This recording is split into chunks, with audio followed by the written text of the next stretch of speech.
नमस्कार दोस्तों, मैं डॉक्टर प्रीति भारद्वाज। मैं आप सभी का मेरे फिजियो चैनल पर स्वागत करती हूँ। आज हम बात करेंगे हील पेन के बारे में। हील पेन के लिए हम अपने चैनल पर ऑलरेडी 4 से 5 वीडियो अपलोड कर चुके हैं, जिनमें हमारे पास इतने सारे कमेंट्स आए हैं कि हमें हील पेन के बारे में और भी ज्यादा ट्रीटमेंट बताया जाए, और भी ज्यादा हम क्या एक्सरसाइज कर सकते हैं जिससे कि हम इसकी रिकवरी को और जल्दी कर सके, हील पेन को घर बैठे ही जल्दी ठीक कर सके। तो आज इस वीडियो में आपको एक सिंपल सा ट्रीटमेंट बताया जाएगा जिसे करके आप हील पेन को कम कर सकते हैं। इसके साथ साथ ही आपको एक्सरसाइज का एक पूरा पैटर्न दिया जाएगा कि इन एक्सरसाइज को स्टेप बाय स्टेप आप फॉलो करिए, इनको रेगुलर बेसिस पे करिए जैसा आपको बताया जाएगा। तो इन्हें करके फिर आप घर बैठे ही अपने हील पेन को ठीक कर सकते हैं। तो आज इस वीडियो में हमारे साथ बने रहिए जिससे कि आप जान सके कि हील पेन के लिए हम और भी क्या इलाज कर सकते हैं। तो अगर आप हमारे चैनल पर पहली बार आए हैं तो वीडियो को लाइक करें, चैनल को सब्सक्राइब करें और बेल आइकन को प्रेस करना ना भूलें, ताकि ऐसी इंफॉर्मेटिव और यूजफुल वीडियो का अलर्ट हमेशा आप तक पहुंच सके। तो चलिए वीडियो को स्टार्ट करते हैं और सबसे पहले हम बात करते हैं हील पेन के बारे में। हील पेन, जैसा कि आप नाम से ही समझ गए होंगे कि आपको एडी में दर्द होता है। वह दर्द इतना असहनीय होता है, इतना डिस्कम्फर्ट उसमें होता है कि पेशेंट उसकी वजह से कोई भी काम नहीं कर पाता है। उसकी एक्टिविटी के ऊपर बहुत ज्यादा असर आता है। जो डेली लिविंग जो हमारे वर्क होते हैं वह भी नहीं कर पाता है। इसकी वजह से पेशेंट का जो वॉकिंग पैटर्न हो जाता है वो भी बहुत डिस्टर्ब हो जाता है। उसके पेन की वजह से वो ठीक से चल भी नहीं पाता है, ना ही कोई काम कर पाता है। और पेन का लेवल जैसे ही बढ़ता है तो फिर पेशेंट बहुत ज्यादा इरिटेट हो जाता है, उसके बिहेवियर में भी चेंज आते हैं। इसके साथ साथ इसका असर आपकी एपेटाइट के ऊपर भी पड़ता है। तो इस वीडियो में उसके लिए इलाज के बारे में बात करेंगे कि किस तरह का इलाज करके आप घर बैठे ही इसको ट्रीट कर सकते हैं। हील पेन के रीजन होते हैं, सबसे कॉमन इसका रीजन होता है आपका प्लांटर फेसाइटिस, यानी कि प्लांटर फेशिया में इन्फ्लेमेशन आना। प्लांटर फेशिया क्या होता है? एक ये शीत होती है मोटी, जो आपकी हील से होता हुआ सीधा आपकी टोस में जाती है। अगर इस शीत के ऊपर कोई इंजरी हो जाए, कोई स्ट्रेच हो जाए या फिर कोई प्रेशर पड़ जाए तो उसकी वजह से फिर क्या होता है, आपको हील पेन आना स्टार्ट होता है। हील पेन के और भी ज्यादा रीजन होते हैं, जैसे कि आपका एक्लिस टेंडन में सूजन आ जाना, यानी कि टेंडोनाइटिस आपको हो जाना, टेंडिनोपैथी हो जाना, यह सब भी रीजन होते हैं जिसकी वजह से आपको हील पेन आ सकता है। या फिर कैल्केनियन स्पर हो जाना, आपकी एडी की हड्डी का बढ़ जाना, तो उसकी वजह से भी फिर आपको हील पेन आ सकता है। ये सारे रीजंस होते हैं कि इनका एक ही सिम्टम आपको मिलेगा कि आपको हील पेन आना शुरू हो जाएगा। लेकिन आजकल के लाइफस्टाइल में हमें सबसे ज्यादा प्लांटर फेसाइटिस के केस मिल रहे हैं, जिसकी वजह से उनको हील पेन आता है और यह प्रॉब्लम बार बार उनको फेस करनी पड़ती है। इसके रीजन यह भी हो सकते हैं कि आपका फुटवेयर, यानी कि आप किस तरह का फुटवेयर पहनते हैं, उसका असर भी आपकी हील के ऊपर पड़ता है। आपका सिटिंग का जॉब है या फिर स्टैंडिंग का जॉब है, या फिर आपको एक्सरसाइज नहीं कर पाते हैं, आपका सीडेंटरी लाइफस्टाइल है, यानी कि अगर आप एक्सरसाइज नहीं कर पाते हैं तो आपकी हील के ऊपर इसका असर देखने को मिल सकता है, क्योंकि आप 7 to 8 आवर्स सिटिंग जॉब करते हैं। कंटिन्यू आपके पैरों में प्रेशर पड़ता रहता है, आपकी काफ मसल बहुत ज्यादा टाइट हो जाती है। फिर आप ना ही वॉकिंग करते हैं, ना ही कोई रनिंग करते हैं, ना ही एक्सरसाइज करते हैं। तो उसका असर क्या होगा, धीरे धीरे वो टाइटनेस इतनी बढ़ जाएगी कि आपको काफ के साथ साथ आपको हील पेन भी आना स्टार्ट हो जाएगा। फिर आपके लिए बैठकर जॉब करना काफी इम्पॉसिबल हो जाएगा। तो आई होप अब आप समझ गए होंगे कि ये बहुत छोटी छोटी सी चीजें हैं जिनकी वजह से भी आपको प्रॉब्लम आ सकती है। आपका फुटवेयर, आपका बैठने उठने का तरीका, आपका लाइफस्टाइल, आपके एक्सरसाइज ना करने के तरीके से भी आपको ये प्रॉब्लम आ सकती है। तो इसके सिम्टम क्या होते हैं? पेशेंट को बहुत ज्यादा पेन होता है, हील में डिस्कम्फर्ट होता है। इसके साथ साथ ही उसके पैरों में स्वेलिंग भी देखने को मिलती है।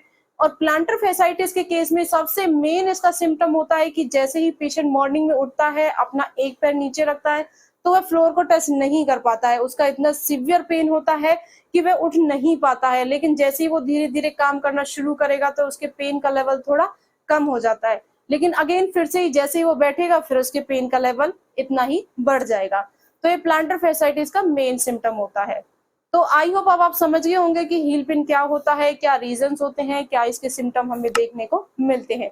अब बात करते हैं उस एक ट्रीटमेंट के बारे में जिसे हम घर बैठे करके हील पेन को ठीक कर सकते हैं। तो इस ट्रीटमेंट को बोलते हैं कंट्रास्ट बाथ। अगर आप फिजियोथेरेपी ट्रीटमेंट पहले ही ले चुके हैं तो आप समझ गए होंगे कि कंट्रास्ट बाथ किस तरीके से दिया जाता है। इसमें क्या करना होता है, आपको सिंपल सा 2 बकेट लेना है। एक बकेट में आपको थोड़ा ल्यूकवार्म वाटर लेना है, यानी थोड़ा गुनगुना पानी लेना है। बहुत ज्यादा गर्म आपको नहीं करना है, जितना आप बियर कर पाए, यानी कि आप सहन कर पाए उस गर्म को, इतना आपको लेना है। और एक बकेट में आपको ठंडा पानी लेना है। ठंडा पानी ये नहीं कि आप बहुत ज्यादा ठंडा ले, आप नॉर्मल वाटर ले सकते हैं। एक में थोड़ा ल्यूकवार्म वाटर और एक में थोड़ा नॉर्मल पानी। उस बकेट में आपको दोनों पैरों को रखना है, यानी कि अगर आपके एक पैर में दर्द है तो आप एक पैर को रखिए, और अगर आपको लगता है कि आपके दोनों तलवे में दर्द है या दोनों एड़ियों में दर्द है, आपको बहुत ज्यादा डिस्कम्फर्ट महसूस होता है, तो आप दोनों पैरों को भी रख सकते हैं। इसमें आपको क्या ध्यान रखना है, आपको सबसे पहले अपने पैरों को ठंडे पानी में डिप करना है, यानी कि आपको कोल्ड वाटर से स्टार्ट करना है और कोल्ड वाटर पर ही अपना ट्रीटमेंट पूरा प्रोसेस खत्म करना है। इसमें आपको टाइमिंग का भी बहुत ज्यादा ध्यान रखना है। आपने अपने दोनों पैरों को डिप किया वाटर में, तो ठंडे पानी में आपको उसको 1 मिनट के लिए रखना है। जैसे ही आप टाइम देखेंगे, आप अपनी वॉच में या फिर मोबाइल में सेट कर सकते हैं। जैसे ही आपको 1 मिनट हो जाए ठंडे पानी में, तो आपने फिर अपने दोनों पैरों को गर्म पानी में रखना है। तो अब गर्म पानी में आपको उसके लिए 3 मिनट तक रखना है, यानी कि 1:3 का आपको ये रखना है। 1 मिनट ठंडे पानी में और 3 मिनट आपको गर्म पानी में। इस तरह का आपको बार बार करना है। 1 मिनट इसमें रखा, 3 मिनट उसमें रखा। टोटल आपको ये 15 से 20 मिनट का पूरा प्रोसेस करना है, यानी कि 15 से 20 मिनट तक लगातार आपको यही प्रोसेस करते जाना है। 1 मिनट ठंडे पानी में, 3 मिनट तक गर्म पानी में। जैसे ही आप कंटिन्यू 3-4 दिन इस प्रोसेस को करेंगे, तो आप महसूस करेंगे कि आपके पैरों में जो जलन आपको महसूस होती थी, जो आपका हील पेन है, वो काफी हद तक अब कम हो चुका है। तो ये आपके लिए काफी बेस्ट ट्रीटमेंट है। आप इसको घर बैठे ही कर सकते हैं। इसके लिए ना ही आपको कोई मॉडलिटीज की जरूरत है, ना ही बहुत ज्यादा आपको कोई झंझट करना पड़ेगा। सिंपल सा आपको बकेट में पानी लेना है, डिप करना है और 20 मिनट के लिए आपको इस तरीके से इसे रखना है। बस यही है आपको मेन इसमें 2 बातें ध्यान रखने के लिए कि 1:3 का रखना है, 1 मिनट ठंडे में, 3 मिनट गर्म में। और दूसरा आपको यह ध्यान रखना है कि ठंडे पानी से ही आपको ये स्टार्ट करना है प्रोसेस, और ठंडे पानी पर फिर आपको लास्ट में खत्म करना है। तो ये सिंपल सा ट्रीटमेंट है। आई होप अब आप समझ गए होंगे कि इसे किस तरीके से करना है और किन बातों का इसको में आपको ध्यान रखना है। चलिए अब बात करते हैं उस एक्सरसाइज पैटर्न के बारे में, जिसे हम घर बैठे ही कर सकते हैं। जैसे ही आपने कंट्रास्ट बात किया, यानी कि आपने पूरा प्रोसेस किया, उसके बाद आपको क्या करना है, आपको सिंपल सी बहुत एक्सरसाइज करनी है। जैसे कि आपको काफ स्ट्रेच करना है। सबसे फर्स्ट आपको दिख रहा है, इस इमेज में आप देख पा रहे होंगे, आपको इस तरीके से अपनी काफ स्ट्रेच करनी है। टॉवल की हेल्प लेके आप सिटिंग पोजीशन में बैठ के अपनी काफ को स्ट्रेच करें। 5 सेकंड का स्टार्टिंग में आप होल्ड पीरियड रखें। जैसे जैसे धीरे धीरे आप एक्सरसाइज करना आपके लिए इजी हो जाए, तो फिर आप 10 सेकंड का होल्ड पीरियड भी कर सकते हैं। सेकंड एक्सरसाइज में आपको बॉल को प्रेस करना है इस तरीके से। बॉल के ऊपर आपको प्रेशर डालना है, फिर अपने पैर को आगे पीछे रोटेट करना है। थर्ड एक्सरसाइज में आपको क्या करना है, एक सॉफ्ट क्लॉथ लेना है, उसको पैर के पंजे की मदद से आपको इकट्ठा करना है, फिर आपको छोड़ देना है। इस पिक्चर में आप देख पा रहे होंगे, तो आपके लिए करना बहुत इजी हो जाएगा। पिक्चर में देख के आप समझिए कि इस तरीके से आपको ये एक्सरसाइज करनी है। फोर्थ एक्सरसाइज है कि आप बोतल लीजिए, उसमें आइस जमा लीजिए, यानी कि रात को बोतल में पानी भर के रख दीजिए, सुबह तक आपका आइस जम जाएगा। जैसे ही मॉर्निंग में आप उठे, तो सबसे पहले बोतल के ऊपर इस तरीके से वो एक्सरसाइज करनी है। उसके बाद ही आपको अपने घर का काम, या फिर जो भी आप प्रोफेशन में हैं, या फिर आप जॉब करते हैं, घर पर हैं, तो फिर आप अपनी एक्टिविटी कर सकते हैं। इससे क्या होगा कि आपको जो मॉर्निंग में बहुत ज्यादा सीवियर पेन होगा, वो उसके लेवल धीरे धीरे आपको कम होता नजर आएगा। इसके साथ साथ ही आपको प्लांटर फेशिया को स्ट्रेच करना है, वह भी बहुत लाइट स्ट्रेच आपको करना है। जैसा आप देख पा रहे हैं, इस तरीके से आपको बैठना है, इस तरीके से आपको अपने हैंड की पोजीशन रखनी है और फिर अपने पंजे को धीरे से खींचना है। इसका स्ट्रेच भी आपको 5 सेकंड का करना है और धीरे धीरे इसका होल्ड पीरियड आप बढ़ा सकते हैं। तो अब आप समझ गए होंगे कि ये ट्रीटमेंट करना है, इसके साथ साथ ये सिंपल सी एक्सरसाइज करनी है। इन्हें फॉलो करके आप हील पेन को और भी जल्दी और भी इसकी फास्ट रिकवरी घर बैठे ही कर सकते हैं।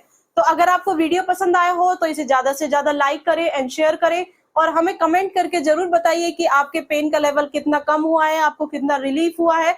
अगर आपको और भी कोई ऑर्थो रिलेटेड प्रॉब्लम है, तो आप हमें कमेंट करके बताइए। हम ट्राई करेंगे कि नेक्स्ट वीडियो में उसका आपको सॉल्यूशन दे पाए। तो वीडियो को शेयर करते रहिए and thank you for watching this video.